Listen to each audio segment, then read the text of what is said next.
Okay, mga pahinumdom lang usa mo maminyo. Ang kaminyoon nindot kaayo pero dili pirmi sayon. Tinuod?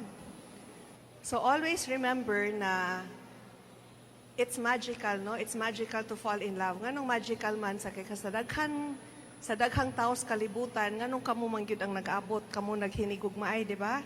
So when times are hard, especially, I want you to remember that why you fell in love in the first place, because that will make you continue being in love with each other. Unya, sa panahon gani nga dili magkasinabtanay, mag-away-away, okay ra na. Bahala magbugno mo. If ang inyong pagbugno is with the intention of making it work, kay di man sad maayo nga iluom. So okay ra na nga magyaw-yaw, okay ra nga mag-away for as long as magkasinabot nga ang inyong pag-yaw-yaw or inyong pag-away para mahusay mong duha.